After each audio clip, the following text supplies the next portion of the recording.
around and disregard it. Strip you off the ground, show you what heart is. Standing strong and proud, nothing can knock it. Let's get it started. It's the hardest. Talk around and disregard it. Strip you off the ground, show you what heart is. Standing strong and proud, nothing can knock it. Let's get it started. Yeah, get your boots ready. We're about to go on a trip where we wrestle, nobody settling or calling it quits. You're here for the grit, betcha this stuff is amazing. You're stumbling, welcome to the bump in the apron. Step into it, the hardest part of the ring. Here to bring fun, yeah, in this art he is king. It's the best thing, making sure you don't tap out. Don't go soft with the hardest podcast out. And it's not just another one, it's clear. Off the rest, in this content, none contest. Take the nonsense off the steps. You know it's nothing but pure gems when it's coming off the chest. Get it? Now it's time to sit and relax. Get your mind blown away, ain't no skipping a track. Have you paying more attention, no listening gap. Get everything I ever wanted, no giving it back. Yeah.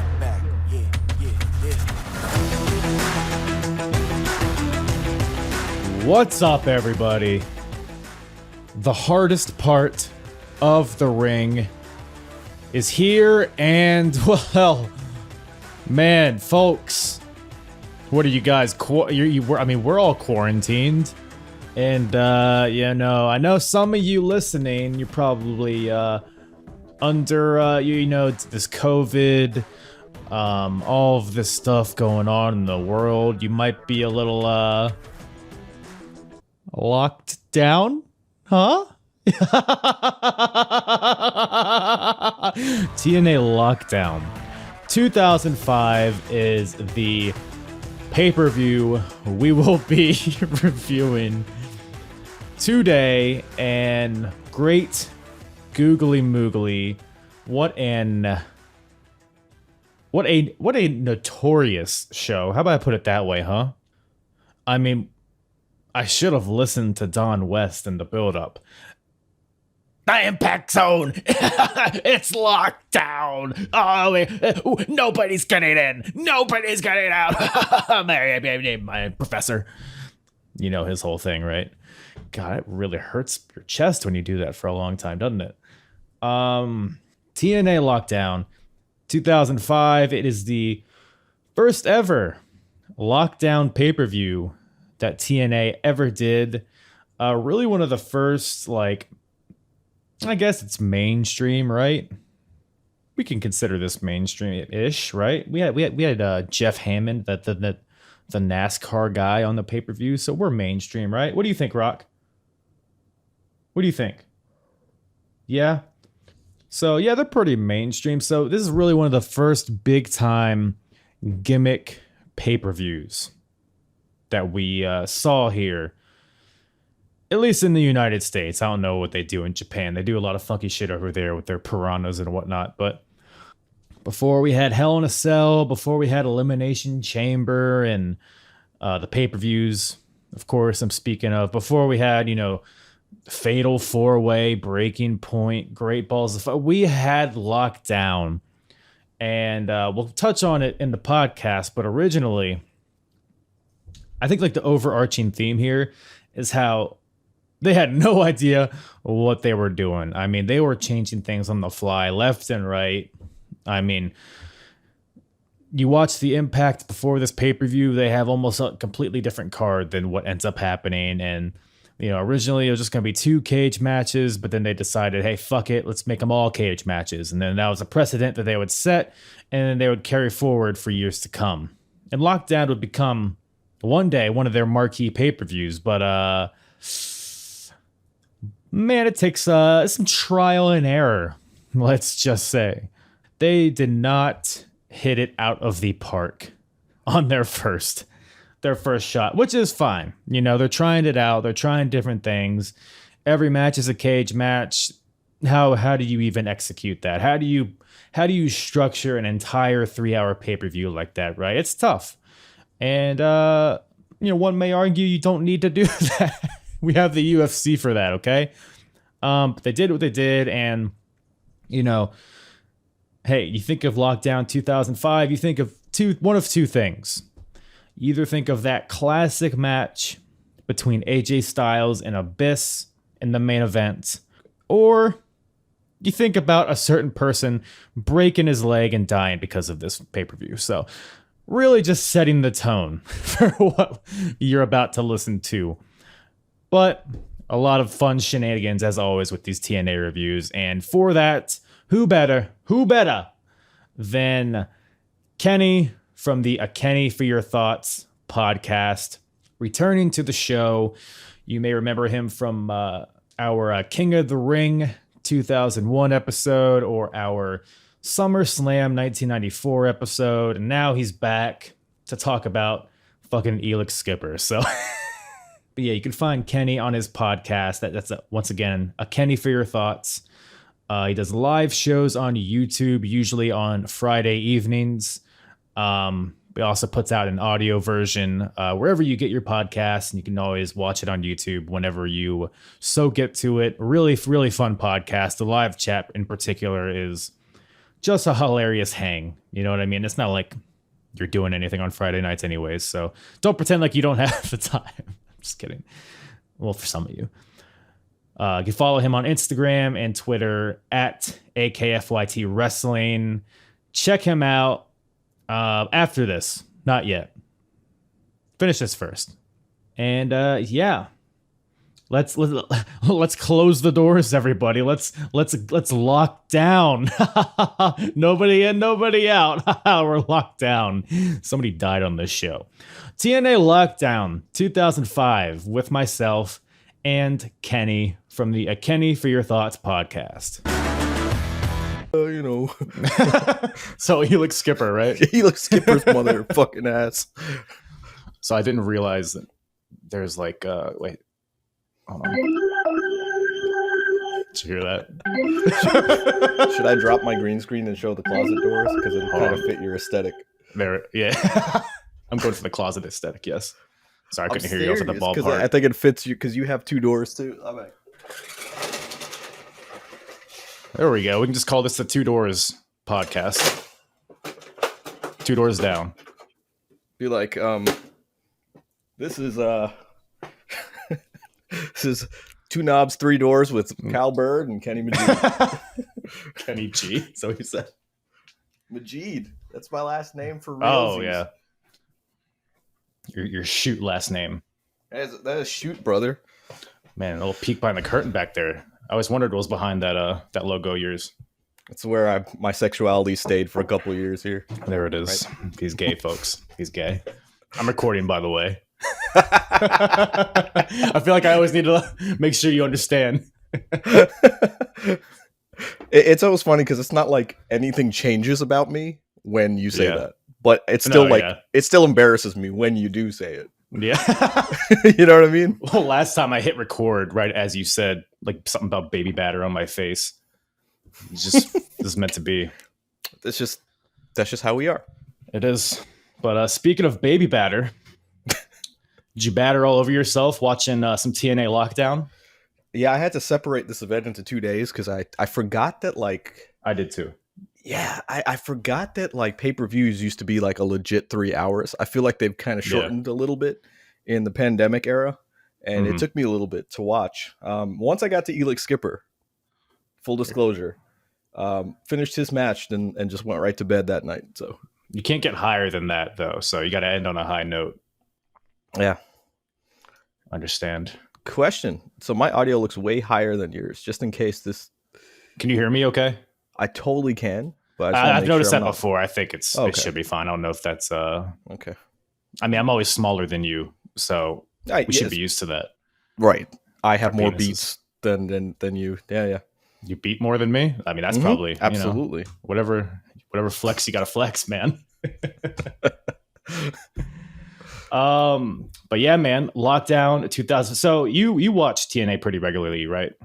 I did. A lot of people, it's funny. I think a lot of my friends, they give me shit. They're like, oh, you're a WWE mark. I'm like, I've never been a WWE mark. Like I've always watched the alternatives, big ECW fan. And then obviously when WCW closed down, I was watching a lot of TNA. I wanted it to succeed. I wanted it to be what AEW is currently, Yeah. But yeah, a lot of starts and stops in TNA.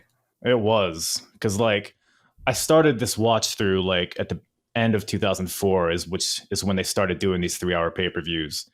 And they started off hot because they started off with that Six Sides of Steel with Elix Skipper walking the cage. And that was like the pay-per-view was called Turning Point. So I hate to say that it was a turning point for them, but it really was. It was. And they showed that clip on everything from there on out. Like that was, if there's one clip that I think synonymous with TNA, it's like the AJ Styles flipping onto Christopher Daniels and Samoa Joe, and then the Elix Skipper walking the cage. Yeah. Like those are 2 clips right up there. Yeah, for sure. And something I didn't realize while watching this is the first ever lockdown they did. Yeah. And you got to think a lot of that is trying to capitalize off of that cage match that put them on another level. And because originally they were advertising it like there was just going to be 2 cage matches, but then they just said, fuck it. Let's make them all, put everybody in a cage. I was going to ask you about that, actually, because I was going to say, I know this was the first lockdown event, but do you think it was just the schematics of it all? Was it because they were like, we can't break this fucking cage down, in between? Because I've been to TNA events where they've had a cage match, and they literally, especially during the live Monday shows in 2010, they had to break down the cage, and it took like 20 minutes for them to set back up. I believe it. They only did it during taped episodes.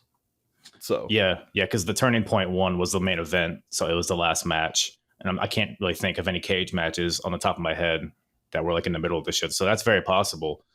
Could have also been like they couldn't decide which match deserved a cage or whatever, but whatever the case is, they stuck with it. And they found some ways to make them different. The show's different. If there's one word for it. This is the first like themed pay-per-view I can really think of in this sense, where like WWE pretty much gets shit for doing these type of things where like they've Hell in a Cell pay-per-view and stuff. But like this was a really popular event, like Lockdown, like every match was going to be in a cage. I think it set the precedent. I think they were ahead of their time. They said, look, we're going to have a pay-per-view with cage matches only.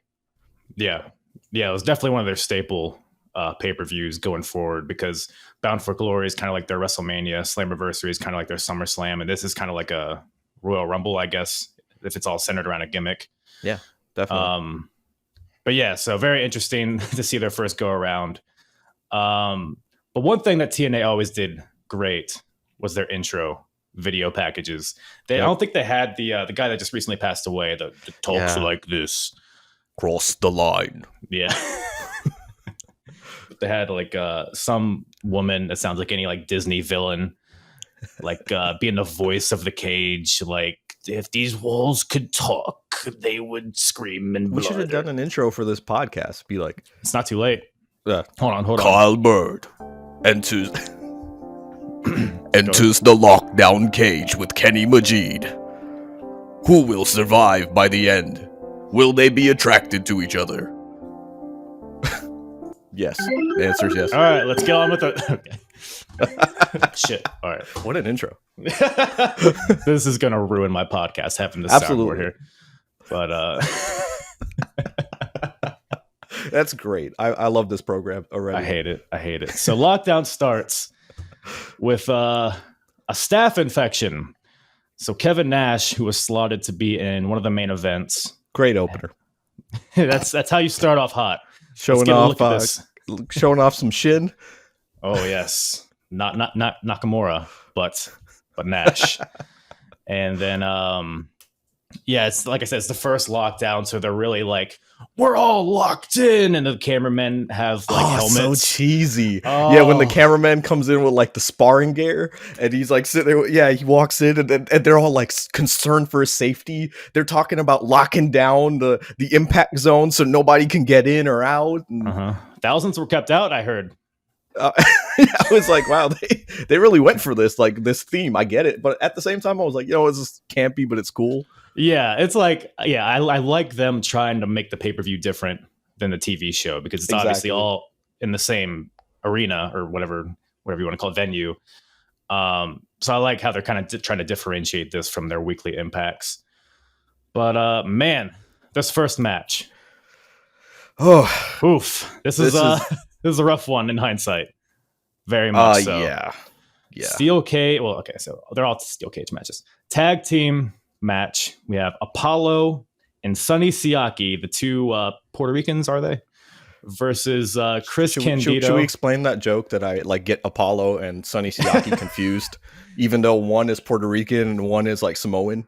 And it's funny because I think their like theme musics are like switched. Like the Samoan has like a George Lopez theme song. Right. And then so it's not my fault. TNA kind of presented this. I mean, and they come out looking like twins. They do. Like I watched this back and I went, okay, so that's why I used to get confused between them, because they had a very similar build. Yeah, I mean they're partners for a reason. You gotta think that was the fun logic. fact, right? Because I didn't like click this in my head until I watched this event, so I kind of appreciate you letting me watch this. It's kind of come full circle with Apollo because I've actually commentated for his son here in Florida. Oh, really? Yeah, it clicked. I'm like, his name's Apollo Jr. So sure enough, I Googled him. And it's Apollo's son, of course. That's awesome. And I'm like, my TNA confusing Puerto Ricans and Samoans has come full circle. Well, hopefully Junior doesn't get wind of that because he's going to be pretty upsetty spaghetti, I think. He is. So we have those two guys versus Chris Candido and Lance Hoyt, a.k.a. Lance Archer. And, man, yeah. I can't even joke about this one. The elephant in the room here. So I didn't realize. So I knew he broke his leg. Chris Candido did in this match. I didn't know how. I didn't know when. I assumed it was like he like fell off the cage or some crazy spot like that. But it's literally within the first like maybe 15 seconds. Yeah, I was gonna say within 30 seconds. And a drop kick. He just fell wrong. That's literally what it amounted to. I don't know if it was the weight of Sonny Siaki or if it was just the awkward angle, but. Obviously we'll get into it, but the fact that like he wasn't even supposed to be in this match, this got changed last minute. From what I hear, it was like literally supposed to be, I think, was it Apollo versus Lance Hoyt? Something like that, yeah. Last minute they made it a tag team match. So it's kind of like one of those things where you go, I wish I could get that one back, Yeah. Because it was like right on, as they went on air, they decided to change it, I guess, from what I hear. There was a lot of that during the show, but what even makes this crazier is that the storyline. So Chris Candido is managing the Naturals, right? And the week, so 2 weeks previous to this, Chris Candido got attacked backstage by Kevin Nash. So the week after that, Chris Candido came out like in a wheelchair. He had his arm in a sling. He had a cast, like his really like a neck brace. Kind of think like Johnny Gargano on NXT the other week, where he was just hamming it up, like and saying, "Oh, I'm injured," but he wasn't, The exact same scenario, because he ended up like helping out the Naturals win a match, showing that he's not injured at all. So the whole storyline is how, oh man, Chris Candido, he's faking these injuries. What a scumbag. And they just, as they're literally, the commentators are talking about that. And while they're talking about that, he breaks his leg. So it's just like, and nobody knows what's going on. Like you can tell like the temperament of the room, which first of all, shout out to Don West, because I think he gets shit, but I think he's like probably one of the reasons like I got really excited for TNA during this time period. Yeah. I think that we were so used to like JR and stuff like that we didn't appreciate Don West. But like if you compare Don West to like current commentators, Don West is like really excited, really puts stuff over. But he was so excited for this match and stuff that you almost didn't pay attention to the fact that Chris Candido broke his leg. Yeah. But then they showed the replays and brutal. Oh yeah. It's like Joe Theismann-esque, I think they described and they say it. that. Yeah. They say, yeah. Ugh, yeah, Don West. Anyway. I mean, he did a good job at kind of like, that's the danger of the lockdown. Like they're kind of like putting over the pay-per-view. Which they're like 30 seconds into the pay-per-view though. You know what I mean? Like really think of like, is this a cursed theme right here? Because 30 seconds into this is when Chris Candido breaks his leg. Yeah, I literally missed it. I like looked at my phone or something for a second. Me too. And then I looked up and Chris Candido's like in the corner on the ground. I was like, that's kind of a weird thing for him to be so early. And I don't know about you, but I think, what it was I was prepared for the leg break. And I knew it would happen in this match. So I almost like was looking at my phone, kind of like mentally preparing. And then I look up and it happened already. And I was like, I didn't recall like, when I saw it live that it happened that quickly. Yeah. So it caught me off guard. I had to go back and be like, oh my God, like I was like 2 moves in. Yeah. But, yeah. And I mean, if for anybody that isn't aware, Chris Candido ends up having surgery on this leg. And correct me if I'm missing anything, but he essentially kind of gets gets a blood clot at some point and That- contracts some pneumonia, I believe. Yes. And ends up passing away within like a month or so after this. Yeah, believe, right? it was reported that was a blood clot that did it, but I think his brother, as of late, has said it was specifically the pneumonia that killed him. Right. Because at the time it was just reported he got a blood clot that went to his lungs and he died, kind of thing. Yeah. But yeah, actually, I don't want to say fun fact. I was sick from school around this time period, and I remember this because this is one of those moments where, like, I don't know, you feel like something put you in the situation to understand something, and I never could explain it. So it's the first time I think I'm sharing this story. But not to sound dramatic, I was watching oh my god, what are those movies with Charles Bronson? Death Wish. I'm Death not sure. Wish. Yeah. So I was watching Death Wish 3. And I was sick from school. Maybe it was like a Wednesday or a Tuesday. To make a long story short, the lady in the hospital, she gets beat up by a bunch of thugs. She's in the hospital. And then all of a sudden he goes back to visit her and she's dead. And he's like, what happened? And they're like, oh, leg break infection or something. And then it got into her lungs. She died of a blood clot. And I'm like, oh, wow. I didn't know that shit happens. Finish watching that movie, go online and find out Chris Candido died of that Really? same thing. And I remember thinking, like, I wouldn't even known this if I wasn't home from school. It's the same exact scenario. I had literally just gone through the trauma of like, wow, holy shit, that is a scary situation to think about. And then Chris Candido passed away from it in real life. So weird, just weird stuff, man. Man, yeah, it's crazy how these things just kind of come out of nowhere. So yeah, starting the show off on a high note is basically what we're saying. Yeah, unfortunately, we knew we had to talk about this subject, and we knew this would be a rough one. Get it out of the way. Getting it out of the way. Let's get it out of the way.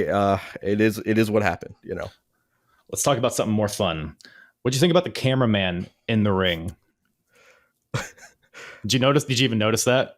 You're talking about just the wackiness of it all, or the? No, like this. It was just this opening match. The cameraman was in the ring.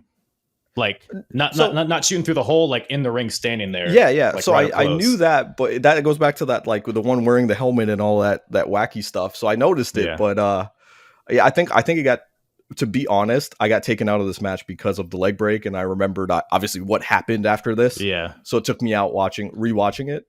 So I didn't really pay attention. Well, I bring that up because I wonder if they saw Chris Candido break his leg and thought maybe like the clunkiness, like how full the ring was. Maybe they were like, hey, let's get the cameraman out of there and try to open up the space.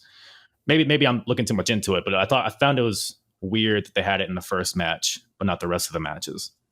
It's a good point. I mean, they did have trouble kind of rolling Chris Candido out of the ring too. Yeah. So it could be that the cameraman was blocking the opening. So they're probably like, we couldn't get Candido out, and we can't just have this camera guy walk out, so they're like, just get him out of the way. Yeah.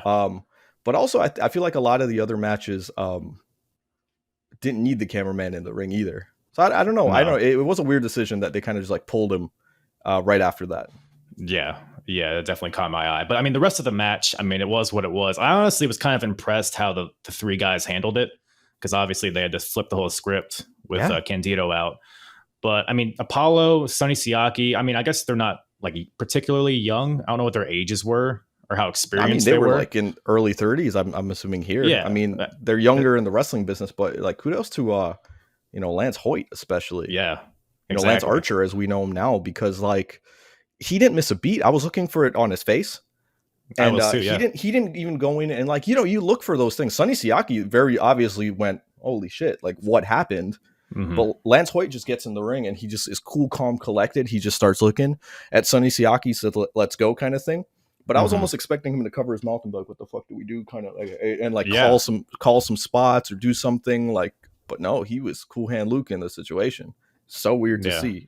He had the wherewithal, like veteran wherewithal here, Yeah, I mean, I think all three of these guys did, because if nothing else, they're all very new to this stage of pay-per-view. Right.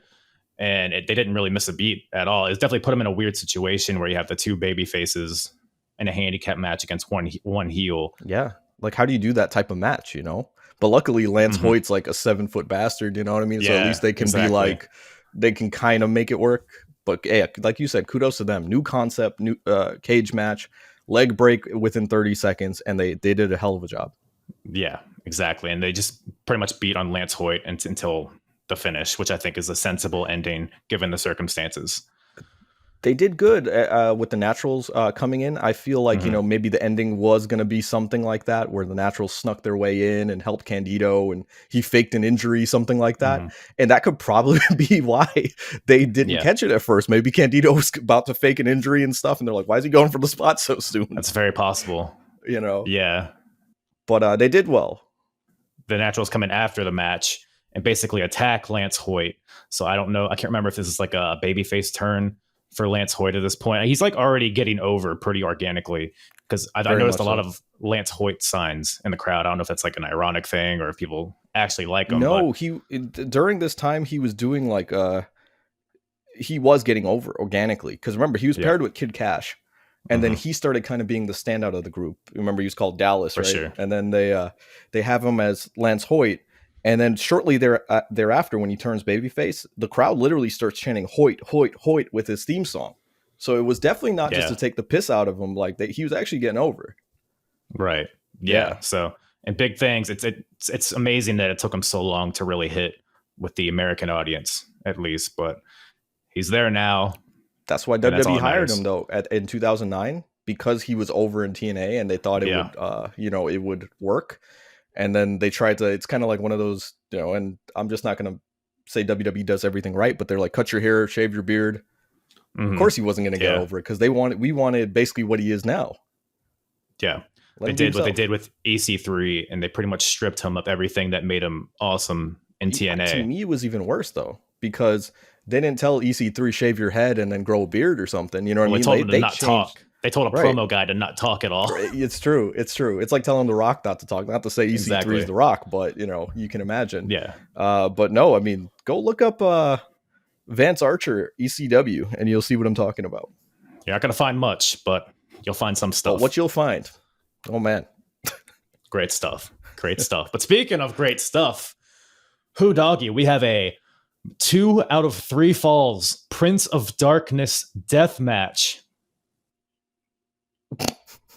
I got nothing to say to that. It's Bobby Roode of Team Canada versus Dustin Rhodes, which, looking at that with 2021 lenses, is pretty crazy to see. Right.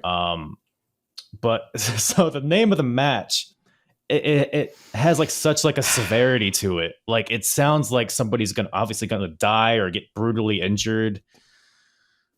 So what it amounts to, it's a 2 out of 3 falls match. It's a regular 2 out of 3 falls match. Right.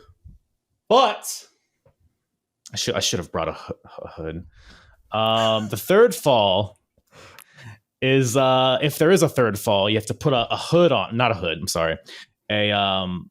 Prince of Darkness hood. Prince of Darkness hood. It was a hood. I had to make sure I had the name. It's not a hood. It's a Prince of Darkness hood. I apologize. And that's this match is just so random, because like I watched all the impacts leading up to this show, and the build up, the premise to the storyline is Texas versus Canada. That's literally it. Very old school. And this is really Robert Roode's, or Bobby Roode at the time, his first like big singles match, at least that I can remember, versus Dustin Rhodes. And 2 out of 3 falls match. The first fall comes within like the first couple seconds. Like Bobby Roode just rolls Dustin up, puts his foot on the ropes for a 3 count. The ref, the bell, whoever's ringing the bell, the crowd, I don't think anybody even realized it at the time. The commentary was even pretty confused whether or not it was a 3 count or not. Did you catch that? I did. And 2 out of 3 falls matches are always that way, because as someone, and I didn't realize this until like I worked for a wrestling promotion, and literally they're telling Brandon next to me, Brandon's my co-host on my podcast, if anyone doesn't know, they're telling me, ring the bell when the first fall happens. So we're sitting there, the first fall kind of happens, but it happens so quickly and out of nowhere, just like in this match, that I'm like nudging Brandon, like, ring the effing bell, like, and he goes, oh shit, and then she starts knocking the bell. But when you hit the bell, people think the match is over now. So they start, so it just creates a confusion. And I never realized that about 2 out of 3 falls until we had to go through one. Right. So I understood what happened here, is what I'm trying to say. I felt for them. Yeah, for sure. But so Bobby Roode's up 1-0. Dustin ends up tying it up with a top rope bulldog for a 1-2-3, which brings it to the dreaded third fall. So they both put on the hoods like God, I don't know how they even breathed in those things. It was like literally like a pillowcase just wrapped around. And if anybody, if each of there's their an old heads. school fan listening right now, it's like, just remember WrestleMania 7, Rick the Model Martel. I don't even remember who was in that match. Jake the Snake Roberts and Rick the Model Martel. It's literally that, but very rushed, because we had to have basically had 2 matches before then. And then this comes out of nowhere and hijinks ensue. It's all of it is out of nowhere, and hijinks ensues for sure. So they both have hoods on. They're both blind, and Dustin Rhodes, who's the babyface here, is trying to do the thing where he's like pointing, like trying to get the crowd to like say yes or trying to cheer when he's pointing at, but they're like not really with him. At least not like to a large degree. Well, also remember again, and this is why I'm saying there's just too much going on here. There's a freaking cage. It's a visual impairment in itself when you're in the crowd. So if Dustin's sitting there going like, trying to point and stuff, the fans at a certain level might not be able to see exactly what he's doing. Mm-hmm. So I mean, think it's pretty consistent with the whole show, really, because the crowd wasn't even particularly hot for a lot of the show. So I'm wondering if that was like a thing that was in their way throughout the whole show, really. The 6-sided ring with the cage is what did it, right? A 4-sided is already bad enough, but you have more sides and you got more layers to it, going. It's hard to see. It's just hard to see. I've been in the Impact Zone when they've had a cage match, is my point. And it's not the, most visible thing in the world. Right. Yeah, that could have played into it too. So the crowd's confused about everything that's going on in this match. They can barely see anything. I don't even know if they know what the stipulation is, really. That's what it was. The crowd was the Prince of Darkness in this match. There it is. See, it's just too layered for me to understand. Right. You got to understand. High level thinking. Right. 2005 TNA. There's just a lot of layers to this onion. That was onion, if nothing else. Made me cry. So Scott D'Amore throws in a steel chair over the cage so that Bobby Roode can theoretically grab the chair and hit Dustin with it. But then he also throws in the hockey stick wrapped with the Canadian flag, right? Because Canada. Because why not? Exactly. And Bobby Roode grabs it, but Scott D'Amore ends up somehow getting into the ring. And Roode, because he's visually impaired, hits Scott D'Amore. Oh, how the turns have tabled. And that's the first time that'll happen in this show. So Bobby Roode hits Scott D'Amore with a Canadian flag wrapped hockey stick. Dustin grabs the chair and is finally, they bump into each other. Dustin and Bobby Roode do. And Dustin hits Roode in the head with a chair for the win. And any other thoughts on the Prince of Darkness death match, 2 out of 3 falls cage match? For not being able to see, Dustin Rhodes hits a perfect chair shot to the head. That's ballsy. I mean? So he hits a picture perfect, chair shot to the head. It was actually, to me, this part saved it because it was so cheesy that it worked. Yeah. And Bobby Roode hitting Scott D'Amore, which Scott D'Amore was like, for 2 years had been such a shitty, crappy heel manager. You know what I mean? In the sense of the fans hated him. So to get a little comeuppance like this was cool. And kudos to Bobby Roode, man. It's not to say he slowed down. Obviously, the man's in his early 40s now, but I didn't remember that the guy could move the way he did in this match. He was so fluid in this match, and I was like, wow, like it's so weird to see people, before they kind of become seasoned, and they're just like his engine. He's still moving around, really good. Absolutely. People forget how long he's been in the game. Right. And that's kind of what I'm getting at. Like, this is 2005 and he still moves really good in 2021. But it's just weird to see, oh, wow, I forgot that he moved even faster than he does now. Yeah, exactly. You can say that about a lot of people on this show. But Prince of Darkness is over. But next, thankfully, is the... Can we skip this one? Escape match. I just don't want to talk about Shocker. Escape me. You don't remember Shocker from the McDonald's commercial? I 100% remember Shocker, especially they had to put that over. This man was in McDonald's commercial for a year. Shut the fuck up about the McDonald's commercial. But I don't care. His TNA run was just so weird to me. Like I remember him being there, but it was just like, I don't know. I don't remember any part of it. I mean, the last pay-per-view I watched is when he debuted, and he debuted under a mask basically, and they did the whole dramatic. He stands in the middle, takes off his mask, and he like, who the fuck is this guy? Nobody knew. But I mean, apparently he's a big guy, or at least he was in a CMLL. So he's a legit, wrestler.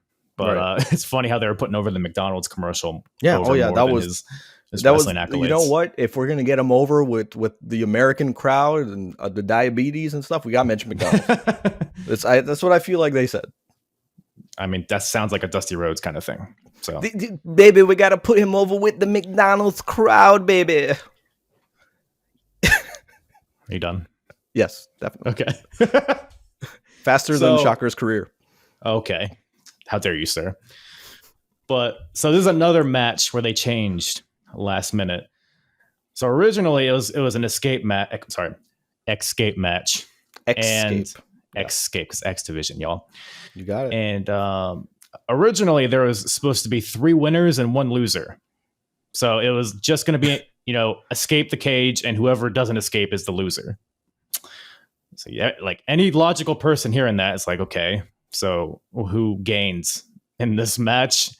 And you're just going to have one guy that gets buried for no reason. Right. I'm sure that's the logic and then changing that, but who knows? And Dusty himself probably said, that doesn't make sense. We got to have somebody else go over, baby. Sorry. Anyways, that's the Dusty alarm. So no, it's not. Don't do it again. Sorry. So this match is like, so people think X Division, they think of like what put TNA on the map. They think of high energy. They think of supreme athleticism. And this match, I mean, it was fine, but it's just like, you got Michael Shane in there, fucking Shocker. You got Chris Sabin and Sanjay Dutt, who are both great. Can I just like talk good about Sanjay Dutt? He was actually the reason I started looking at like independence around 2002, which I know a lot of people looked at AJ Styles, but he was a guy that I saw his stuff and some of the crazy stuff that he was doing. Mm-hmm. And like something made me go, holy crap, I got to follow this guy. So I don't know if I would have watched TNA originally, if not for the inclusion of Sanjay Dutt, which led me to AJ Styles and all these other great wrestlers. But yeah, Sanjay Dutt, man, does not get enough credit in the grand scheme of things for being one of those guys who innovated that high flying offense. Yeah. And I hate to say it, but I think, he was in his prime before he came to TNA is really what happened. By the time he got to TNA, there were other guys who were kind of stepping up again, AJ Styles, other people in the X Division, which we'll get to him, Elix Skipper and all these other people. So he kind of got lost in the shuffle, I feel. And then, of course, they gave him gimmicks to make him work.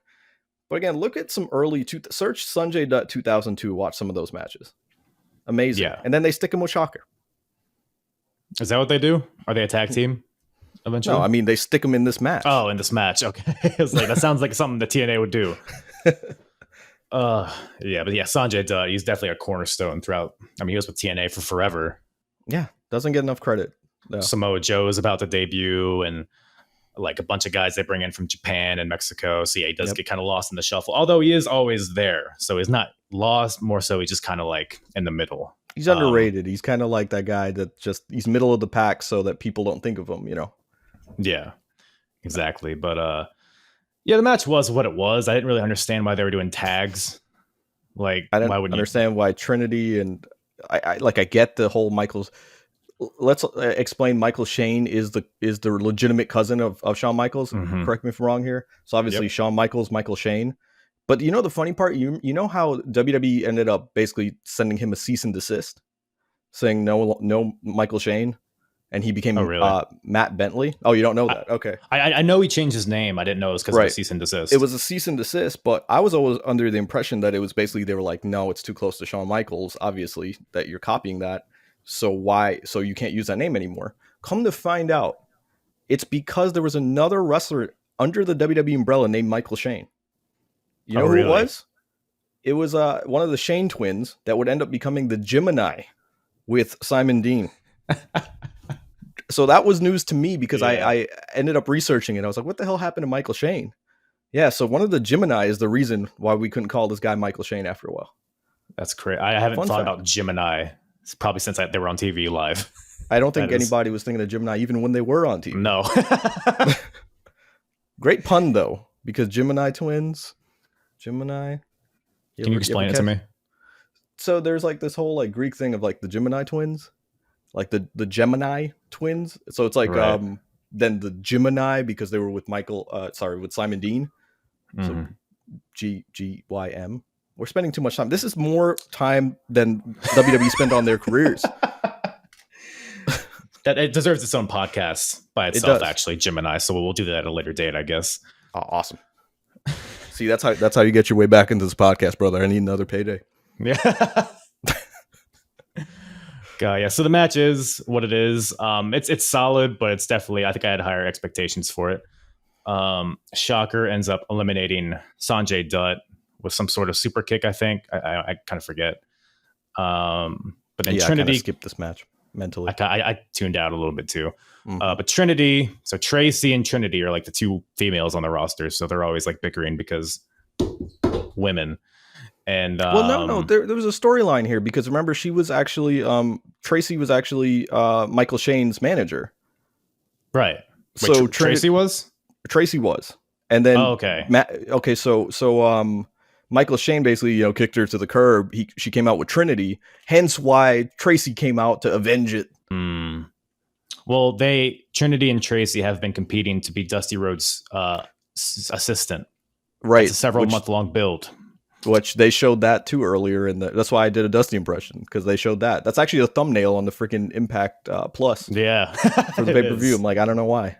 That's how you know you're getting into something special. Right. But yeah, Trinity was the probably best spot of the match is when Trinity did a moonsault. It's true. From the top of the cage. Probably one of the most impressive spots of the whole night in all actuality. And then Sabin ends up eliminating Michael Shane with a cradle shock. And that leaves Chris Sabin and Shocker. So now we're at a point. So it's an elimination match. And the final two, the winner comes when somebody escapes. And so Sabin and Shocker are climbing the cage. And the door, by the way, is wide open because Michael Shane's leaving. So it's like, why are these guys climbing the cage if they can just duck out of the door? But I'm nitpicking.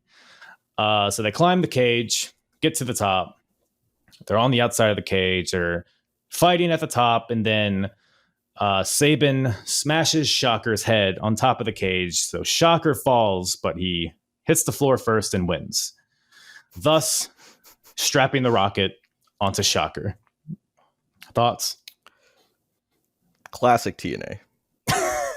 Classic Absolutely. TNA to have something like this happen. Because what wrestler is that stupid?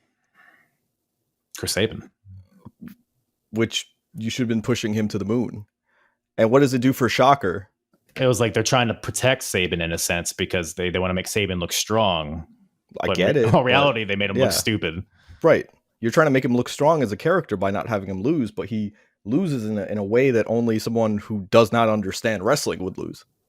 Yeah. So it's classic TNA. It was just a lapse in logic, okay? He was just so sitting there like, this don't make sense, baby. All right, next match. What do we have next? Let's get to a tables match, everybody. Tables and chairs. So could I just say right here, right, without going into the whole spiel on it, the problem I had with Lockdown, it was like theme on top of theme. Yo, dog, I heard you like themes. Right. Exactly. This was the Pimp My Ride of the TNA pay-per-view series right here, because you literally have, Lockdown. Every match is going to be Lockdown, but this one's going to have a freaking Prince of Darkness hood. This one's going to have tables. This one's going to be Escape the Cage. It was almost like, at the time when I was a teenager and I was like, oh man, this is awesome. Like looking back as a grizzled adult, I'm like, holy shit, this is just too much. I can't get into any of these matches. It was definitely something they had to fine tune over the years. But I'm sure, it's like several iterations of what Lockdown was going to be. At first, it was going to be 2 cages. Now it's going to be all cage matches, and I'm sure they're backstage like, all right, baby, so they all. Wait, why the hell do you get to do it and I don't get to do it? Shh.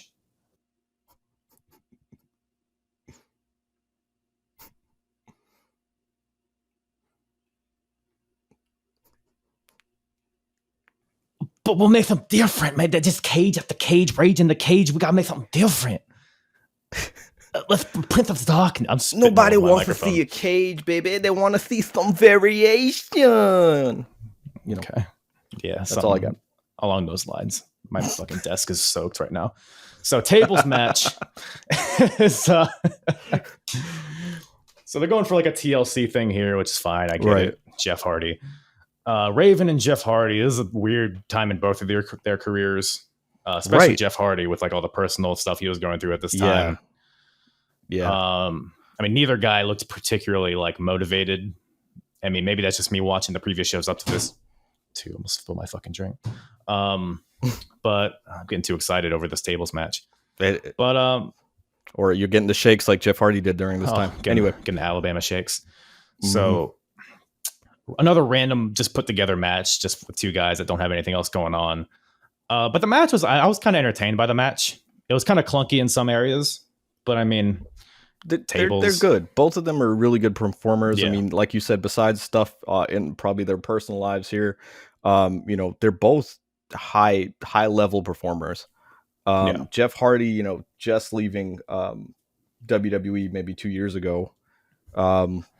This was a match that had no business being as good as it was. I found same thing with me. I was like, and it also made me kind of go back and go, you know, I always forget like Raven, how good Raven was.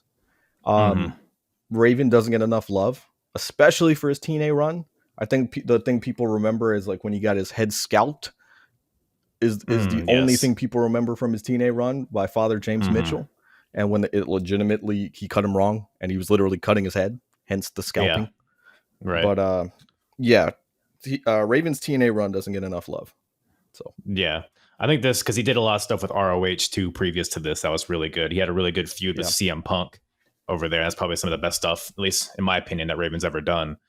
Although I haven't seen him in ECW, so I can't really speak intelligently about that. Yeah, I did, and yeah, ECW. Yeah, I'm sure. Yeah. But yeah, so it's a tables match. So Raven tries to spear Jeff Hardy through a table, but misses. Goes through a table, but you have to be put through a table.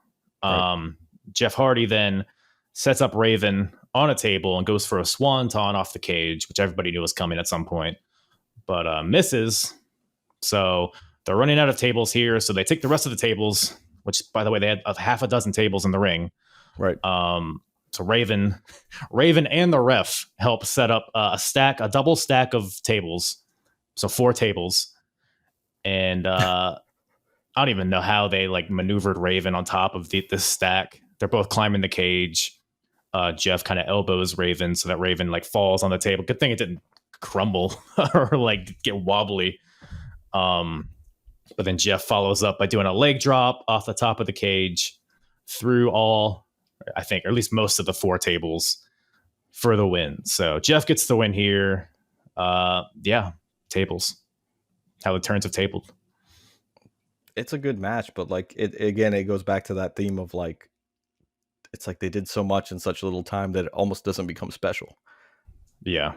I think this is the first match with blood. Correct me if I'm wrong. Oh, and that was something I noticed throughout the rest of the show. Yeah, so I think every other match. So much blood. Yeah, it was. And they didn't change the mat. No, they sure did not. It was a crimson mask, some may say. But the next match is we have the NWA tag team titles on the line in a strap match. But just tie them up with a couple straps and then let them go in and beat them up like government mules, baby. I'm surprised it wasn't a bull rope match. It should have been. That would have made sense. Texas bull rope match. It would have made just as much sense as a strap match does. Well, it doesn't make sense for Canadians to be tied up like bulls. It's a good point. They do like getting whipped. So We have AMW, America's Most Wanted, versus Team Canada, the team of Eric Young and Petey Williams, another very underrated name, especially for his TNA run. Can we talk about the fact that they show the graphic for this match, and they show Eric Young and they show A1. They did, yes. And then they go into the match, and freaking Petey Williams comes out. And I love Petey Williams, by the way. Petey Williams and the Canadian Destroyer. But yeah, A1's like come out twice during the show, is on the graphic for one match, and then never wrestles in the show. I think it was probably another last minute change. I think there's a lot of that, like you've been saying in this show. We'll get to it later, but a thing that popped to me was because Kevin Nash was unable to compete, but they kept him on the graphic for the match, but just put a question mark in front of him. I don't know if you caught that or not, but that was so I definitely wasn't looking at the screen when that happened, but you missed out. I totally missed it, but I caught A1. Thank A1. God. Yes, you caught Alistair Ralphs. That is what's most important. That's what you needed. And can we talk about the fact that like people forget about the fact that James Storm was so over at a certain point with America's Most Wanted. People kind of reduce him to beer money, but they forget early TNA.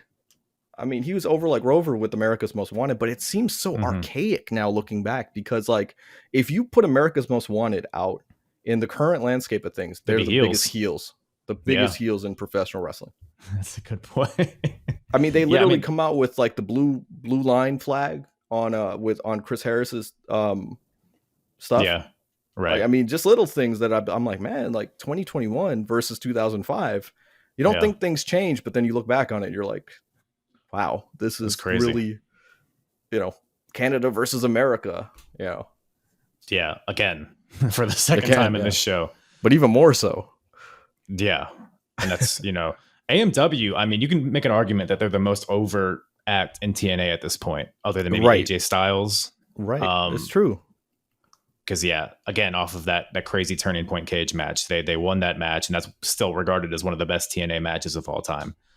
And they were holding down that tag division. The tag division was one of the best things about TNA at this point, and it would only get better. I mean, like, to put in perspective, and this will sound like bullshit when I say it, but they might have been like the Young Bucks of TNA. You know what I mean? Like they were up there. They were the tag generation me was. Right. I'm talking about early TNA. Okay. But AMW could main event pay-per-views and be fine. Like they were over.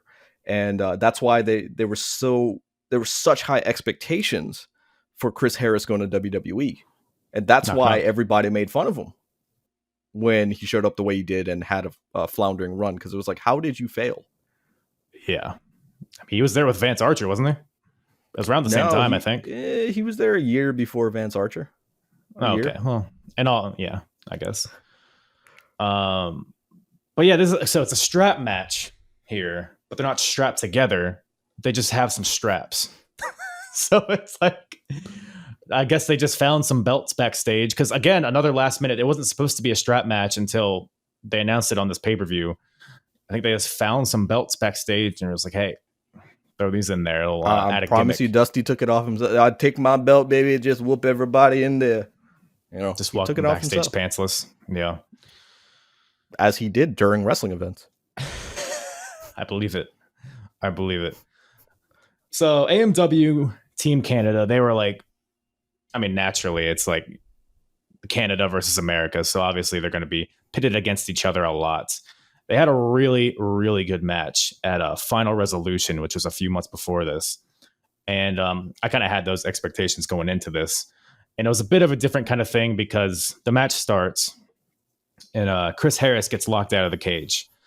And can't make it up. Nope. To give A1 something to do, I guess, because he got his tights on and his boots and he straightened his hair. So you have to give him some action. So A1 is just beating on Chris Harris on the outside, while James Storm is getting it's a handicap match essentially with Petey Williams and Eric Young beating on him, and that's most of the match. I feel like is just James Storm getting beaten on, but Chris Harris ends up getting back in the ring somehow. You want to talk about a hot tag? This was the hot enter to the ring, the hot enter to the cage. Yeah. Right, but that's to tell you, Chris Harris was the star per se of America's Most Wanted. How crazy is that to think? Yeah. Now looking in 2021, like Cowboy James Storm is one of the most amazing wrestlers out there, still going. And you know, we got the Marty Jannetty of the group, Chris Harris, but at this time, Chris Harris was the next guy. Yeah, and then so yeah, we got both teams in there. So Petey Williams gets powder from Scott D'Amore, who the manager. So Scott D'Amore slides in. By the way, there's like a square in the cage for managers for cameras, technically, I guess, for cameras, right? And then Petey Williams gets like a Ziploc bag with powder, a mysterious powder, and then so Petey Williams has it in his hand, and he gets it knocked into his eyes, and so he's blind. He's blind. Petey Williams is looking around. We have our third blind person of the night, looking around trying to find his opponent, and then he touches somebody. So he's like, "Oh, this is probably an opponent of mine," but he's touching his own partner. What? No way. How did that happen? Man, it's just a comedy of errors, really. Who's this guy I'm touching right now, huh? Can we make it one episode without Art Donovan? Could we, if we can go back time and get King of the Ring without Art Donovan? That's the only way I'm not doing Art Donovan impressions. Now that I have a soundboard, I'm gonna like have Art Donovan ready queued up. Who's the fellow with the American flag? It's Lex Luger, Art. But so Petey Williams, he touches Eric Young, so he thinks that's his opponent. So he does what anybody would do and gives a blind Canadian destroyer to his own partner. Right. So Eric Young is dead. And then obviously that allows AMW to take advantage. They grab Petey, give him the death sentence, which is the finisher.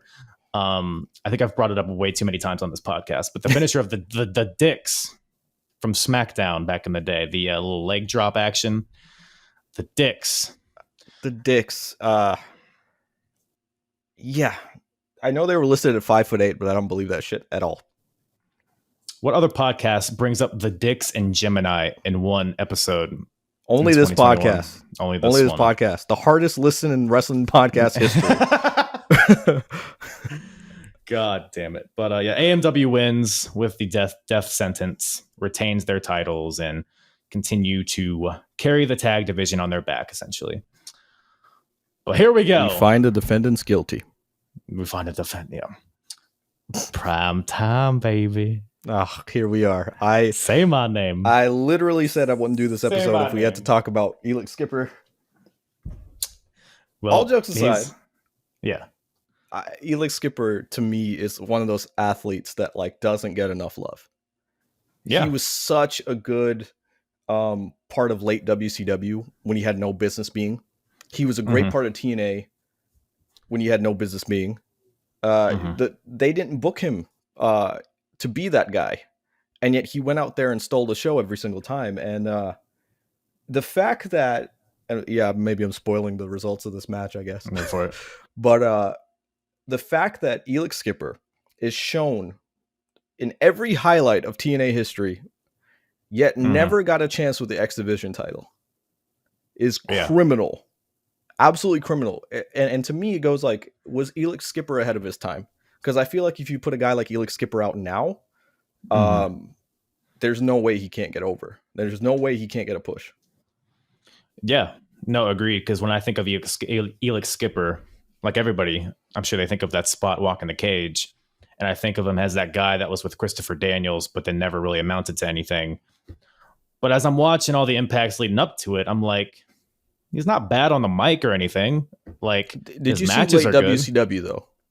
Specifically, I did not. Okay, so to elaborate on that, you want to talk about good on the mic.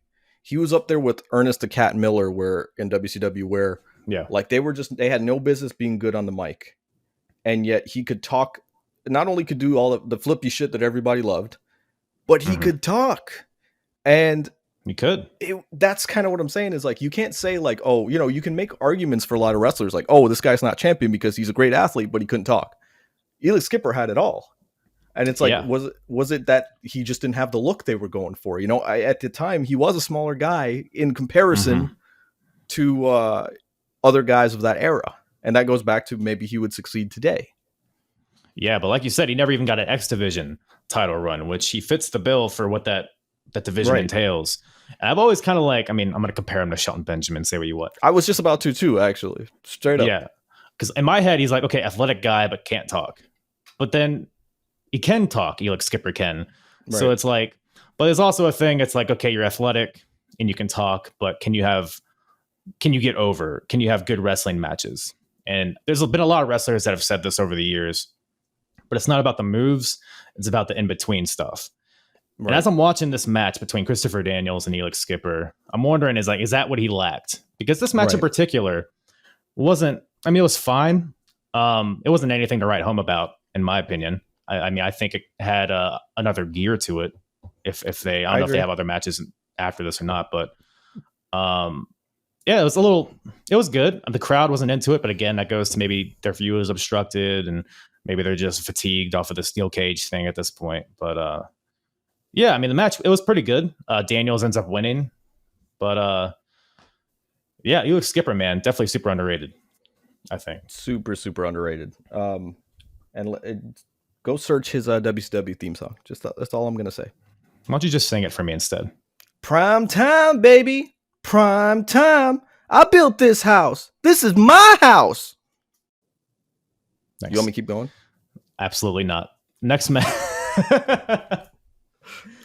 I will say though, because we didn't really talk about the match that much. Primetime does tease the walk the cage spot, but then ends up doing like a crossbody instead, which is like everybody's expecting this crazy spot, and they get. I mean, it's not that a crossbody off the cage isn't crazy, but it's like you set this high bar for everybody, and it's like kind of in the wrong company, man. I'm telling you, man. If he had gone to developmental in WWE a little bit, I think his star would have risen. Yeah, for sure. In my opinion. Oof. But this next match, man. Yeah. I don't know about this one. Lethal Lockdown, aka War Games with One Ring. So it's a 6-man tag. We have Jeff Jarrett, Monty Brown, and The Outlaw, aka Billy Gunn, versus BG James, aka Road Dogg, DDP, and Sean Waltman. What a cast of characters. Sean Waltman was definitely if Nash or Hall can't make it in TNA, throw out Waltman. Yeah. He filled that role a little bit too much, in my opinion. I agree. But yeah, last minute replacement with Nash out. They replace him with BG James. So they have the whole New Age Outlaw kind of story in there. And that was kind of like really the most story out of this whole match. Right. But we have, so it's like War Game style. So 2 people start out, and then every couple minutes, somebody else from one team enters the ring. And the heels had the advantage, which was so weird. That was the craziest thing. When does that ever happen, though? I think almost never. I mean, I watched War Games a few months ago, and the baby faces had the advantage. So they did actually. I think in the women's match, and it was like the first time ever, and I was like so weirded out by it. Yeah. But speaking of weirded out, so we have Jarrett and Sean Waltman starting out, and I literally was just... you sure that was Sean Waltman? Because I thought it was Chris Angel. He came out looking pretty mind freakish. I liked it. He should have stuck with this look, I think, with the button up, the open button up, and the flared jeans. It's good. Both knee pads though. Knee pads over them because can't get reckless. The rollerblade knee pads too. The ones with the little bicycle kney pads with the plastic over it. It's like he forgot he had a match, so he stopped at Walmart real quick and got some knee pads. Well, he rollerbladed his way over, and then he just entered the match. That makes sense. He should have just kept them on. You can do some damage with that. Well, he did. Well, not the blades. Yeah, you're right. Yeah, that would be silly. That would just make this match ridiculous, I think. No, he had to put on leather cowboy boots instead. Oh, did he? Did he have cowboy boots on? I'm assuming, because remember, he had flare jeans, so we don't know. He's not exactly Shawn Michaels. But the look at the time was, if we're talking Chris Angel and all that, the look at the time was those leathery looking cowboy boots. Oh, okay. I must have missed that era. I must have missed them. I guess it's never too late. I still got some in this closet back here. Yeah, prove it. What's in that closet, by the way? Huh? What's My in that hopes, closet? dreams. A lot of other things that'll never come out again. Okay, it's okay. We don't need to look at it. We'll pretend it's not there. So we have a 1994 Monday Night Raw to start out this match. We have Double J and 1-2-3 Kid starting out this match. But then that continues with Billy from the Smoking Guns coming out third with a trash can. So everybody comes out with a different weapon. It's fun. And he was shortly released. Like, he was only in TNA for a little bit at this time, right? Yeah, he had just gotten there. They're calling him the Outlaw, which obviously was a play off the New Age Outlaws. But I was actually surprised to hear on Impact Plus them calling him the Outlaw, because they had edited this on like DVDs and stuff, because WWE basically sued. Yeah, WWE sued TNA because obviously they're like, come on, the Outlaw. Because originally he was the New Age Outlaw. Yeah, exactly. Yep. And then they've shortened it to the Outlaw, and WWE still sued. They were like, all right, can't call him that. That's when he becomes Kip James later on. But it's edited in every TNA release thereafter. That's why I was shocked to hear the Outlaw. Right. Who's watching this in all reality? We're the only two people that have watched this on Impact Plus. I mean, you're right. Anybody that turns this on, it just skips to AJ versus Abyss, and then. But we know Vince McMahon listens to this podcast, so now we're. That's true. It's just going to start a whole avalanche here. Damn it! I gotta buy that pissant company that Billy works for now.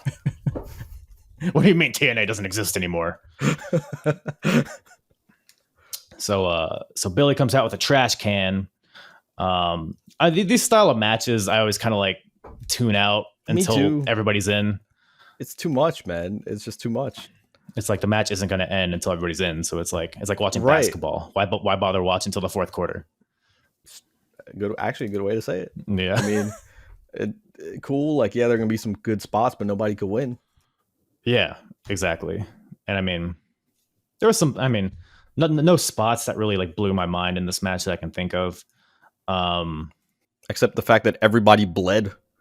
Yeah. When in doubt, just add a little color. Make any match good. Said Dusty Rhodes. And then DDP comes out with a kendo stick. He beats up everybody with it. And Monty Brown. I can never talk enough about Monty Brown. How because he had just recently turned heel, like in the previous pay-per-view to this. And that heel turn is pretty much the death nail on his career, I think. It makes no sense. You want to talk about Elix Skipper not getting a chance. I'll take a Monty Brown run over a Elix Skipper run any day. Monty Brown was the biggest missed opportunity in TNA history. 100%. Because he was definitely like gonna be their Goldberg, like their guy. He had that in him. And people were, well, what about AJ Styles? AJ Styles fit a different mold. We're talking about that legit tough guy kind of superstar. You could have really molded a company around him. And he had every bit of career. He had no business being as good as he was for being as green as he was. Yeah. And, I hear people all the time, well, he was too green. He needed this. He needed that. Sometimes when it clicks, you just got to go with it. And this is one of those situations where Monty Brown could have learned on the fly. And like you said, they turned him heel. And it's like, why'd they turn him heel? Just so that nobody wants to see him against Jeff Jarrett? Just for the sake of a swerve. Just for the sake of a reaction. And it made no sense. It just made no sense. Yeah, because Goldberg is a really good comparison because they're both similar backgrounds, both former football players that just came into wrestling and were immediately had a big stage. But even more so than Goldberg, because he had like almost like that Rock kind of quality to him, where the man could talk and he had aggression. But he just got these little nuances, like when the whole rubbing the head on the turnbuckle, right? Yeah, he had this swagger to him, and it was just like, how do you not run with this guy? A guy I tuned into TNA for. Yeah, he was definitely. We were talking about how AMW and AJ were the most over, but Monty Brown was probably higher, a level above them a couple months ago. Now he's just a lackey for Jeff Jarrett, and he's in that position for almost the entirety of the rest of his TNA run. I know for at least like a year or so, which is insane. Which is why when he signed with WWE, I was so happy, because I was like, oh, WWE's gonna get it. Like, they're gonna understand that they have to do it with this guy. And arguably, they might have, but then obviously, you know, his sister passing and him having to take care of his kids and her kids and retire. Yeah. We'll never know. But I feel like they would have run with him. Yeah. My opinion. It was just bad timing. If he had gone to WWE earlier, for sure he would have been huge. Absolutely. So Monty Brown comes out here with a baseball bat. I don't know why you don't have him with like a football or something. I don't know. What? Could we also talk that these guys are coming out with weapons because it's a lethal lockdown? So they're apparently, I don't know if they ever explained that everybody was going to come out with a weapon. Did they ever like flat out say that? But that's literally what's happening is every guy's coming out with a weapon. Monty Brown comes out with a baseball bat. And like, I don't know, again, nitpicking. I'm kind of like you with some things where I just go, why? He comes out with the baseball bat, with sledgehammer style, Triple H sledgehammer style. He just starts hitting like this. And I'm like, no person in their right mind is going to jab somebody with a baseball bat. You're going to swing. Well, he's a football player. He doesn't know how to swing a baseball bat, I think. It doesn't help that Jeff Jarrett takes the Singapore cane 2 seconds later, or the kendo stick, whatever you want to call it. It just starts swinging. So it beat DDP's ass. It didn't help. To me, it was like one of those little nuances in wrestling, or not nuances, but one of those little quirks where I'm just like, if you get a baseball bat, swing. I'd rather you get a fake bat and swing than to have a real bat and just be jabbing people with it. Right. Well, Sting gets there in a few months, so maybe they'll all learn at that point. Right. But it was funny because like in later years, the lethal lockdown it's all about the ceiling to it, and the ceiling like kind of comes down and the weapons are hanging, which was from great. That's when it was still like cartoony and hilarious, but it was very entertaining. Yeah. That was definitely a Dusty type thing, though. You know what I mean? Kind of thinking like the what's that match with Abdullah? Oh my god, the Halloween Havoc cage match. I don't remember. It had a specific name to it, but I know. It just reminded me of that. Yeah. So Monty Brown comes out. BG James comes out with a baking pan, I believe. But this whole time, remember, they're saying like, "Oh, who's gonna come out? Is anybody going to come out?" Remember the huge question mark over Kevin Nash here. They're like, who's coming out? What's going on? We don't even know someone's going to come out. And then BG James. Yeah. Because I forgot that Kevin Nash was out of this match. And then I was like, man, are they going to debut somebody here? I was like thinking in my mind who was in TNA at this time. And it's BG James. It's cool. But it was cool seeing the new age outlaw kind of interactions. And the roadie and Double J. Yes, very, very true. See the connection? A lot of webs. You got X-Pac in there. It's all a thing. DX versus, I mean, it's all coming together. You got like, you literally have half a DX in the ring this time. That is TNA in a nutshell. Right. God, man. But actually, no, there was one spot in this match that popped me big. I popped a hard jump for this one. Monty Brown is about to get Irish whipped by two people. I think it's DDP and Waltman, but he reverses it, throws them in the opposite direction, throws them both, and hits both of them with a pounce. Pounce. It's funny as much as. Sorry, what's up? I can't do it. I used to be able to. They're like pounce. Yeah. Oh my god, I don't know how he did that like every night. I don't know. But it's funny you said it, you popped a hard chub for this one, because what I didn't remember when watching it was I definitely went back and watched it again. Yeah. I hit replay as soon as it happened because I was like, holy shit. But it goes back to it looks smooth. The 6-sided ring definitely was like made for the pounce. The pounce never looked as good in a 4-sided ring. And I'm a traditionalist. I like the 4-sided ring. But the impact, no pun intended, that the pounce had in the 6-sided ring put Monty Brown over. And it was, again, that spot was literally like, how did you not run with this guy? Yeah. I mean, that move is the same thing as a Goldberg spear and jackhammer, or even like a Canadian destroyer. Like, that could be your whole character, and people will love it every time. But he had so much more. I want to see somebody kind of bust that move out again, because it needed more love. Well, Lance Archer does it nowadays, because those two are good friends. He does, but Lance Archer is not the guy to do it, if that makes sense. You need somebody a little bit more explosive, with that like crazy phonetic energy. Because didn't Mojo Rawley do that shit too? Which kind of made sense actually for his character, but he didn't do it too well. Titus O'Neil also did it. Titus O'Neil did it, but again, Titus O'Neil doesn't fit the mold. Believe it or not, and I hate him by the way, but Mojo Rawley fits the build perfectly for the pounce.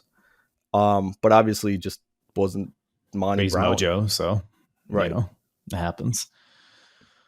Small Mojo Rawley, yeah. Yeah, small Mojo Rawley. So pounce is all around. But then out of nowhere, 1-2-3 Kid pins Monty Brown with a victory roll out of nowhere, which they actually botched. They botched, yeah. Yeah, they had to like redo it. Basically, Monty Brown had Waltman and he like threw him up on his shoulders, but there was some like in the spin of it all, Waltman slipped or something slipped. So they literally just redid it. And then so Waltman counters this move with a victory roll. And the baby faces win. But even the commentators were like, what the hell just happened? Kind of, did he get it? Oh, yeah. Wait, yeah, he did, because the music hits. And they're like, oh, yeah, he did get it. So not only was it a rough watch in general, but it got botched at the end. So, yeah, rough. It wasn't, I mean, it felt short. And at least, like, as far as what I was expecting, at least. It didn't feel like they dragged too much. No, I agree with that. Especially, like, I think it was only like 2-minute intervals between people, which was pretty nice. It wasn't like a War Games you see nowadays. It's like an hour fucking long. But it also wasn't the main event, too. So it's kind of like they knew not to make it drag out, you know? Yeah. Yeah. And DDP, I think I think a lot of these, or maybe it's just DDP. I think he leaves like after this pay-per-view pretty soon after this. I don't even remember DDP and TNA a lot really until I did all these watch throughs, but man, what could have been? I did, because it was like he retired in 2002 from an insurance policy thing, you know, that his insurance company basically said, you keep wrestling after this injury, we won't insure you. And was that so he retired. Lloyd's of London? Lloyd's of London policy. Yeah. Yep, absolutely. And he retired, but then he quietly came back to TNA, and I don't know if that was because maybe it was like nobody was going to watch it. Yeah. That's what I wanted to say. Like, hey, he kind of, you know, keep it under the radar. But that's what it always felt like. He was just kind of like there for a cup of coffee, just for a little bit, and then he left. Maybe that's how he got away with the Nirvana ripoff theme song. But actually, like the exact same. Actually, people don't realize, like, you hear it in this event, he had a complete ripoff of Nirvana at first, and then something must have been said, because go watch Lockdown. He uses, you know, the second version, which was like different chords. Yeah. So he had a second version in TNA, but yeah, that first version just literally smells like Teen Spirit. And that's not a bad thing. That's a good thing. Damn it, you know, I didn't see that coming, and I really am pissed off right now. You know, I wasn't sure if you were going to understand the reference, so I couldn't commit to it. We'll edit it in post, don't worry. I didn't white my teeth before it. You have the facial hair for it, though, actually. You didn't put the pageisms into it. Oh. I need to kind of just like... Your camera shook while you did that, so it was like the magnitude of it all. Oh, God. It's because I hit my table. It hurt. Dick at the table. Really. Yep. So what we got now? So the main event. So this was, I might have even said this to you when I first brought this up. This was like the only match that I remember from this show. And for good reason, in hindsight, after watching the entirety of the show. It is a number one contenders match. To be the number one contender for the NWA World Title, AJ Styles versus Abyss. It is a rehash of what we saw on SmackDown a few months ago with the statistician. That was the first thing I thought when I saw Joseph Park. It was kind of one of those things where it was like, I can't believe that these two guys, like, it's just so weird to think of the departure from here, where it was the Monster Abyss versus the phenomenal AJ Styles. Yeah. And the fact that like AJ Styles couldn't speak a freaking lick. Like, he was so hokey at this time, where they showed the thing with Abyss inside the truck or whatever, and he's doing his little pose, and AJ goes, I'm not scared of you. And that was like literally his like big moment and for Abyss to attack him and stuff like that. To think how good a talker AJ Styles has become, it's amazing. And then not only that, but you're like, wait, this guy Abyss is his statistician Joseph Park. Right. You know, it's so weird to think, you know, almost 20 years later. It is so funny. And this is another match where there's like a lot of very clippable, like iconic moments that happened in this match. That the first thing AJ Styles does. The flip, amazing. The tope. So AJ's in the ring. Abyss makes his entrance. He's about to get into the cage. The door is open. AJ immediately does a tope over the top rope onto Abyss. Just really got this match off hot from right at the get-go. And they sell it. But the fact that like you don't realize it because you're just like, oh, that's cool. But literally there's a rope and a couple feet in between where the cage is. And the man has to dive through it. But not only dive through it, not clip it with his feet and then flip. Mm-hmm. And this was AJ Styles in his athletic prime. 100%. Yeah. The barricade spot was right after, which I'm sure you're about to talk about. Yeah, he gets whipped into the barricade, but AJ slides under the barricade, which was like how there's so little margin of error. So smooth too. But the fact that you've been to wrestling events and anybody listening out there, there's not, like you said, the margin of error here is, my God, like literally he had to touch the barricade on the way in. So definitely clipped his ass on the way in. You know what I mean? But it's just such a small space, but he does it so smooth and doesn't clip anybody in the front row. No, it's just like the balls you have to be able to say like, I'm going to make this work. I'm not going to hurt myself and I'm not going to hit anybody in the crowd. Yeah. Cause imagine, I mean, say you mess that up. Like how dumb do you look? You just go like tooth first into the barricade. Right. It would be a hard spot. Like you would hit concrete and you might take out little Jimmy in the front row. That damn little Jimmy, man. You know, it's funny. I used to say little Jimmy, like I think we all did, you know, before R-Truth made that a character. So when I say little Jimmy, I don't think of R-Truth. I just think of like little kid in the front row. Yeah. But yeah, he's all in the crowd. That spot where he does the forearm from the like little scaffolding, like ledge area. That's like a thing that's always like when you see like a highlight package of TNA, you always see that spot of AJ doing the forearm from the crowd. Just like a great visual. Very, very good visual. But then they eventually get in the ring. They fight on the outside for a good amount here.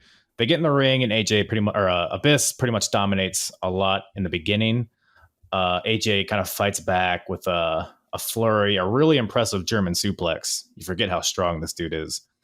It looked amazing too. Like you could see he was strong because this was the best. Again, I forgot how good of shape AJ Styles was back in the day. Again, to tell people AJ Styles, it's almost like it's weird when you look at his career. There was a point where he was in his athletic prime, and there was a point where he was in his talking prime, where he is now. Yeah, psychology prime. Psychology and talking, exactly what I was thinking. Psychology. So he never had both at the same time. There was a brief period in New Japan where you can argue he was still in his athletic prime. But what I'm saying is like, man, like looking back, we all wanted AJ Styles in WWE, right? Back then, right? He would have failed. Yeah, he would have. Elix Skipper would have done better in WWE than him in 2005. And this match reminded me of it because it was just like, oh, this guy's amazing, but he's not understanding the psychology of it. And he's also, I don't believe him when he talks, if that makes sense. Yeah, it's very like, I don't know, because I don't know why I thought about this, but Frankie Kazarian actually had just recently left TNA at this point, which I didn't know till recently. You didn't know that? I saw him on Velocity at the time, and I thought he was going to, I was like, holy crap, this is our guy. I mean, they were touting him as the future.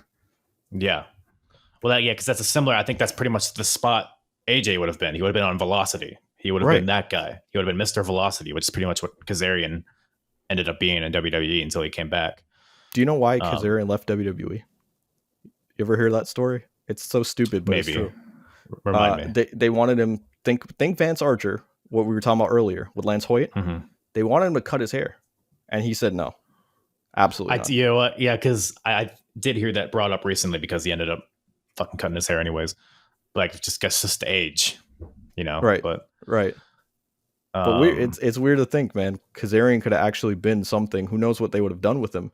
I think he'd have gone in the cruiserweight division, though. Arguably, he could have had a solid on SmackDown. Run. Yeah. But yeah, this match.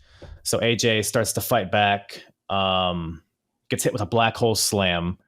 Kicks out of it. Which, by the way, we're talking about AJ a lot, but Abyss is fucking great in this time period. Phenomenal. No pun intended. Yeah. He gets like a lot of shit for being like kind of like a blend of Undertaker, Kane, Mankind, but he always found a way to put his own spin on it, and he was so talented in the ring. Yeah. And that's why I get mad at TNA, because you had AJ Styles, you had America's Most Wanted, you had Monty Brown, you had Abyss, and it's like, I don't understand how you misused these guys. No, you got because DDP's got to cut the line. Sean Waltman, Outlaw, all these guys get that's what people want to see. Arguably, and maybe I'll get heat for saying this, but TNA had a better up and coming roster than AEW has currently. That's reasonable. And AEW is doing more with what they have, but like TNA had it right in front of them, and they would not pull the trigger on some of these guys. Yeah, no, yes. Because this is before like Sting, Christian, Kurt Angle. This is a lot of homegrown talent, other than like the last match, really. But we won't talk about it. We don't talk about that. That doesn't happen. We don't talk about old shit on this podcast. Right. The future, Frankie Kazarian. The future.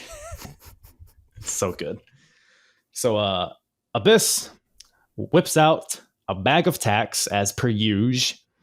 Goes to slam AJ into it, but AJ fights out and hits a Styles Clash onto Abyss, onto the tacks. Which how strong? How strong is he? He's a strong lad. A strong lad. The nitpicker in me wants to be like, Abyss is wearing a shirt, but and a mask. But it is what it is. I'll appreciate the visual for what it is. Scars of his childhood, though. He's also wearing that. Oh, that's what the mask is. It's not a physical. I think that's actually what it is. It's an emotional mask. Yeah, that was the whole thing with Kane. It's because he wasn't actually burned. He was the second. He was the evolution. Correct. Wait, Abyss was never an evolution. You Mark? I get him and Mark Jindrak mixed up. It's a thing I do. Understandable. But then AJ, what's this podcast evolved into, guys? we brought Mark Jindrak, Jim and I, and fucking the dicks. Fucking the dicks. I shouldn't have put fucking in front of that. Fucking the dicks. That's just a soundbite that exists in the world. I can't run for office. They're just going to play that clip. Yeah. Fucking the dicks. Fucking the dicks. 2024. So yeah, Styles clash into the tacks, but Abyss kicks out of it unbelievably. So AJ goes to climb on top of the cage, presumably to do some sort of attack off the top of the cage. But Abyss, I love this spot. Abyss grabs the referee by the throat and just fucking chucks him into the cage wall. It just like made him look like a savage. And that poor referee, man, that was a gnarly bump. It was. Then AJ, I feel, took a really weird one after this too. Not a bump, but like a weird spot. I feel like he can't do it. The chain on top of the cage. Oh, yeah. That's a rough ski. Yeah. So AJ's crotched. Just order a pizza. Is that your ring? Is that your doorbell? I don't want to tell you. That's my friend who cuts my hair. Oh, okay. So AJ's crotched on top of the cage. Abyss grabs the steel chain that is in the ring somehow and wraps it around AJ's throat and then pushes AJ so that he's hanging from the cage by his neck, wrapped around a steel chain. Rough. And I feel like you wouldn't do that spot today. 2.5 years from now, or from then, they wouldn't do this. Chris Benoit. Oh, Jesus. Because this is 05. I was gonna say Daniel Bryan got fired for choking. Right. Yeah. It would have been the same thing. Yeah. Yeah. Justin Roberts. Crazy, but AJ fights back and eventually hits a sunset flip powerbomb onto Abyss. again onto the tax and tax. And that gives him the win. AJ wins and is now the number one contender for the NWA world title.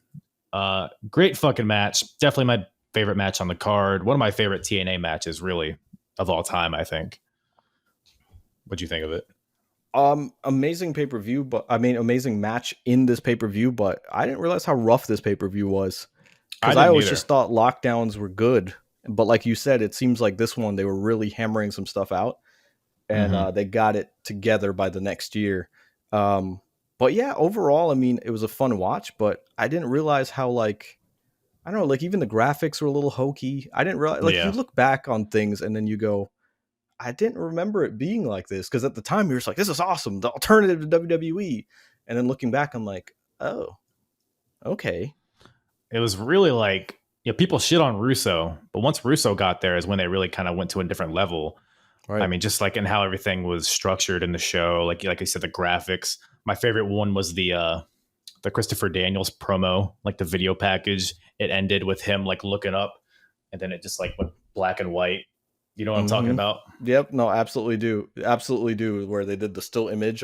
It's still image with the like turn the background black and white kind of thing. And yeah, I was like, oh man, because I remember making videos at the time doing similar effects. Yeah, and I'm like, wow, that was definitely a sign of the times, you know? It was. But yeah, like you, man, I had higher hopes for this show, like just like looking at the card. It was a fun watch. I mean, watching old TNA is always at least like entertaining just from a time capsule like point of view. Right. But yeah, I mean, like you said, Lockdown, this is their first one. So over the years, they would kind of iron out how they did things. But overall, a fun watch and a great main event. So, yeah, that's all I got. Got any more event made nuggets? Up for it, definitely. And if you've gotten one thing from this podcast episode, watch some Elix Skipper matches. Just watch the best of Elix Skipper instead of this. Right, and definitely don't Google Gemini. Don't Google future Frankie Kazarian Velocity, and don't Google the dicks. Definitely don't Google fucking the dicks. You know what? Fuck you. Google the dicks.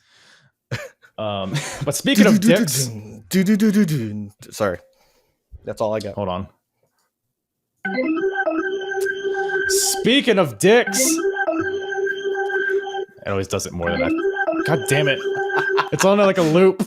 I should just keep doing my Dusty impression then, because that's the Dusty sound, baby. Hold on. I had a joke that I was going to start out with this podcast with. So pretend that this is at the beginning. Okay. And then make sure to laugh really hard. I will.